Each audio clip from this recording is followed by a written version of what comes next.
இப்போ வந்து நான் புளியை உரிச்சிக்கிறேன். புளியை உரிச்சிட்டு இதே நான் ரசம் வச்சுக்க போகிறேன்.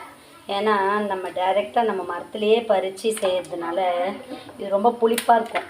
கொஞ்சம் புளி போட்டாலே போதும், ரசம் ரொம்ப டேஸ்ட்டாக இருக்கும். பாரு, வித்தியாசமாக இன்றைக்கி ரசம் செய்ய போகிறேன். நீங்களும் இந்த மாதிரி செய்து சாப்பிட்டு பாருங்கள்.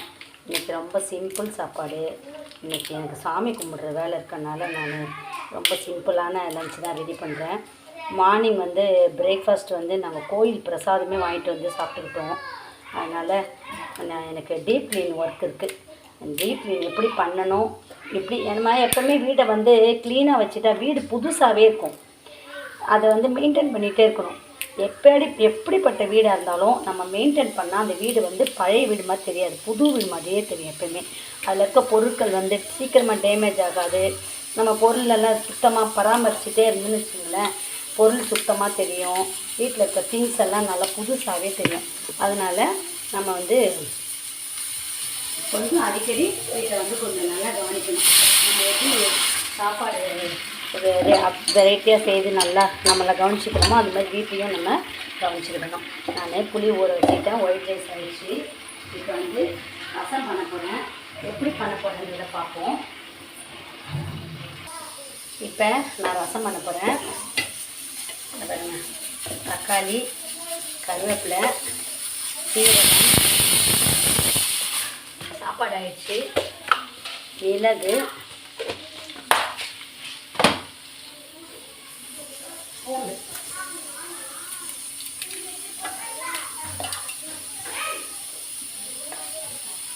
ஒரு 4 பச்சை மிளகாய் போட்டுக்கிறேன்.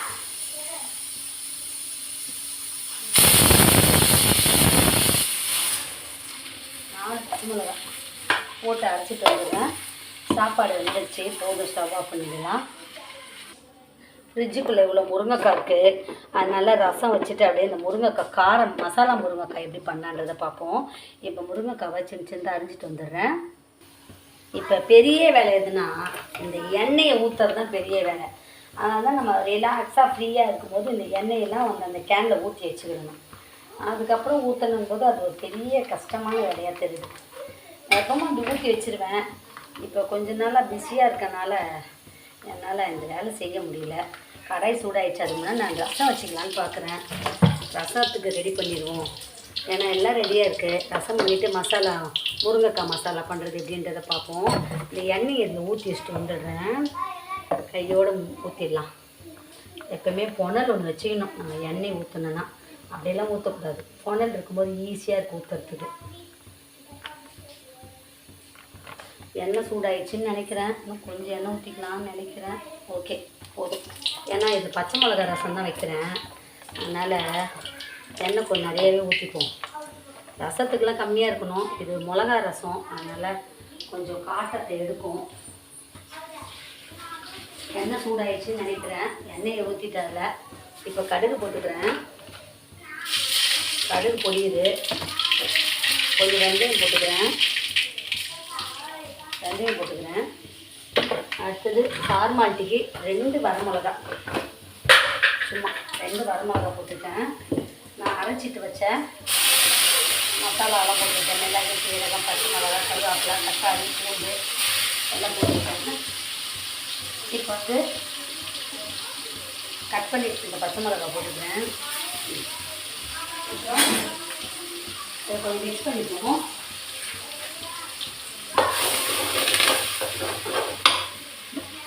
கொஞ்சமாக நான் உப்பு போட்டுக்கிறேன், கல்லுப்பு. இப்போ இதுக்கு நான் முருங்கைக்காய் தான், மசாலா முருங்கைக்காய் தான் பண்ணுறேன். செம்ம டேஸ்ட்டாக இருக்கும் மசாலா முருங்கைக்காய்.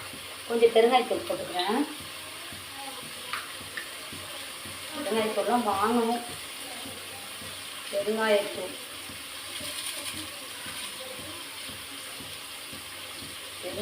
வந்து இது கட் பண்ணுவேன். பெருங்காயத்தூள்லாம் போட்டால் தான் ரசம் நல்லாயிருக்கும். ரசப்பொடி இருந்தால் ரசப்பொடி போட்டுக்கிடலாம். ஆனால் இதுக்கு ரசப்பொடிலாம் தேவையில்லை, பச்சை மிளகா ரசம். இப்போ நான் இந்த மிக்ஸி ஜாரில் புளியை கரைச்சி ஊற்றிக்கிறேன். இது நம்ம மரத்து புளி தான். சூப்பராக இருக்கும், நம்ம புளிப்பாக இருக்கும்.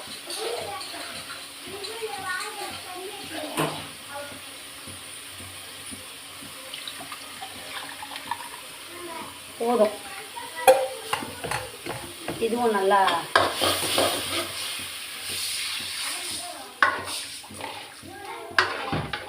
டேஸ்ட்டு பார்ப்போம். சூப்பர் டேஸ்ட்டு ரசம். இப்போ என்ன 2 கொத்தமல்லி தழையை தூவி விட்டோன்னா சரியாக போச்சு.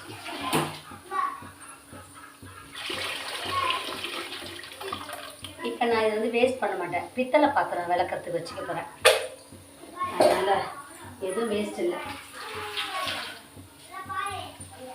சுவையான ரசம் தயாரிச்சா. இனிமேல் நான் என்ன பண்ண போகிறேன், முருங்கைக்காவை கட் பண்ணிவிட்டு முருங்கைக்காய் தொக்கு பண்ணி போகிறேன். அதாவது மசாலா முருங்கைக்காய் பண்ண போகிறேன். இது எப்படின்னு பார்ப்போம்.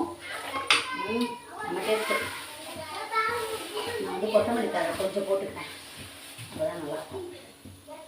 கொத்தமல்லி தழைலாம் ஃப்ரீ டைமில் ஒரு சின்ன இலைகளை மட்டும்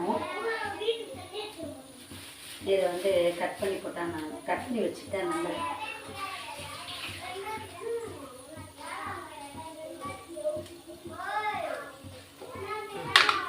ஓகே, ரசம் ரெடி. ஓகே, இப்போ நான் வந்து இந்த முருங்கைக்காவை சின்ன அரிஞ்சிட்டு வரேன். இப்போ முருங்கைக்காய் சீசன். இந்த மாதிரி நம்ம முருங்கைக்காய் இந்த மாடலில் செய்து சாப்பிட்டு பார்ப்போம். ரொம்ப நல்லாயிருக்கும். இது வந்து ரசத்துக்கு முருங்கைக்காய் பண்ண போகிறேன். இப்போ பாருங்கள், பச்சை மிளகா ரசம் என்ன டேஸ்ட்டாக இருக்குது பாருங்கள். பச்சை மிளகா மிதக்குது, அவ்வளோ டேஸ்ட்டாக இருக்கும். நீங்களும் இந்த மாதிரி செய்து சாப்பிட்டு பாருங்கள். அல்டிமேட்டாக இருக்குது. இப்போ நான் என்ன பண்ண போகிறேன், வெங்காயம் தக்காளி மிக்ஸி ஜாரில் அரைச்சிக்க போகிறேன்.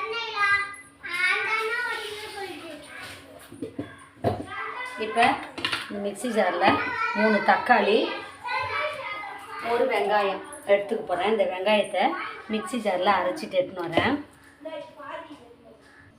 வெறும் தக்காளி வெங்காயம், பெரிய வெங்காயம் தான் அரைச்சி எடுத்துகிட்டு வரேன். மிக்ஸி ஜாரில் போட்டு முருங்கைக்காவும் கட் பண்ணிக்கிட்டேன்.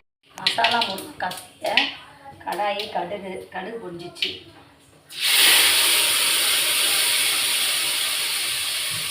அரைச்சி வச்ச வெங்காயம் தக்காளி அது போட்டுட்டேன். கொஞ்சம் கருவேப்பிலை. இப்போ கழுவி வச்ச முருங்கைக்காய்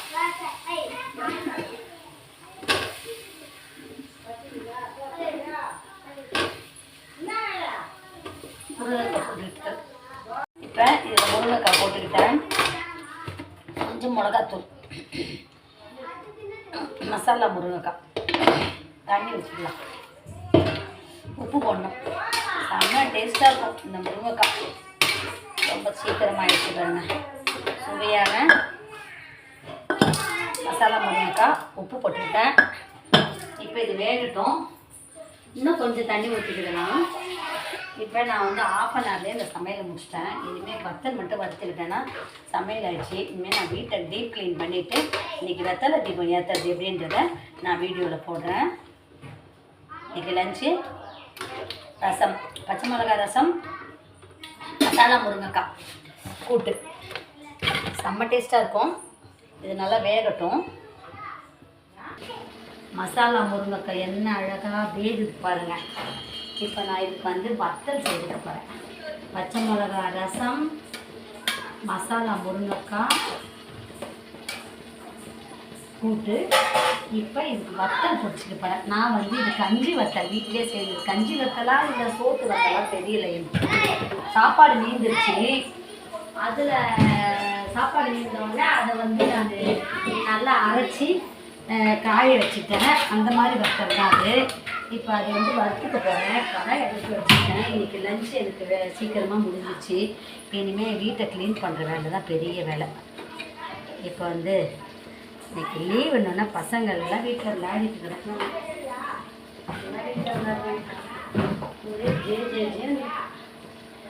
இப்போ ரைஸ் சூடாகட்டும். சோத்து வத்தல் வறுத்துக்கிட்டேன். இப்போ இது பாருங்க நல்லா வறுபட்டுச்சு. போதும், ரொம்ப கீஞ்சிடக்கூடாது. எண்ணெய் ரொம்ப சூடாகிடுச்சு. எப்பவுமே நம்ம சமையல் அறையிலேருந்து சமையல் பண்ணும்போது மறந்துட்டு கூட வெளியில் போயிடக்கூடாது. அடுப்பில் வச்சுட்டு கூடவே இருந்து பார்க்கணும். அதுக்கு இது ஒரு எக்ஸாம்பிள். நான் அதை அப்படியே வச்சுட்டு மறந்துட்டு வெளியில் போயிட்டு பாருங்கள், எண்ணெய்லாம் ஒரு மாதிரி வத்தலே ஸ்மூத்தாக கஞ்சி போன மாதிரி ஆயிடுச்சு. சமையல் பண்ணும்போது கவனமாக செய்யணும், நம்ம கொஞ்சம் கூட விட்டுறக்கூடாது. இப்போ போதும், ஸ்டவ் ஆஃப் பண்ணிட்டேன். இப்போ பாருங்க, நான் வீட்டில் செய்த சாப்பாடு மீந்துச்சு, அதில் செய்த வத்தல் இதோ இப்போ இந்த இது ஆயிடுச்சு பாருங்க. மசாலா முருங்கைக்காய் ரெடி ஆயிடுச்சு. இது இவ்வளோ தான் இன்றைக்கி லஞ்சு. உங்களுக்கு இந்த லஞ்ச் பிடிச்சிருந்தா சேனலை லைக் பண்ணுங்கள், ஷேர் பண்ணுங்கள், சப்ஸ்கிரைப் பண்ணுங்கள். இது வந்து தண்ணி வற்றிடும், அதுக்குள்ளே முருங்கைக்காய் வெந்துடும். நல்லா கெட்டியான பதத்துக்கு வந்த பிறகு ஸ்டவ் ஆஃப் பண்ணிடலாம். அவ்வளோதான், சமையல் வேலை ஓவர். இனிமேல் வீடு க்ளீனிங் ஒர்க் இருக்குது. பாருங்க, மசாலா முருங்கைக்காய் தயாராகிடுச்சு. இப்போ ஸ்டவ் ஆஃப் பண்ணிடலாம். சுவையான மசாலா முருங்கைக்காய் பாருங்க, செம்ம டேஸ்ட்டாக இருக்கும்.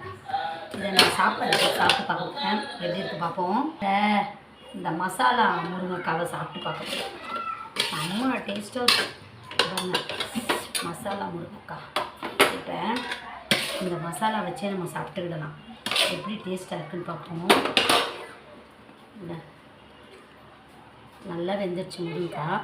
இந்த மசாலாவே போட்டு பிணைஞ்சு சாப்பிட்டு பார்க்கலாம், செம்ம டேஸ்ட்டாக இருக்கும். நீங்களும் கூட வீட்டில் பசங்களுக்கு இருந்தால் செய்து கொடுக்கலாம். இது மட்டுமே இந்த இந்த இந்த இதில் முருங்கைக்காயில் அந்த சதைப்பகுதி மட்டும் எடுத்து இப்படி நம்ம மிக்ஸ் பண்ணி பிசைஞ்சு அல்டிமேட்டு, செம்ம டேஸ்ட்டு. இந்த மாதிரி பசங்களுக்கு அந்த கடையெல்லாம் விரைச்சி சாப்பாடு கொடுத்து பாருங்கள், சூப்பராக சாப்பிடுவாங்க. இதுக்கு பச்சை மிளகாய் ரசம் வேறு இருக்குது. சூப்பர். உங்களுக்கு இந்த சேனல் பிடிச்சா லைக் பண்ணுங்கள், ஷேர் பண்ணுங்கள், சப்ஸ்கிரைப் பண்ணுங்கள்.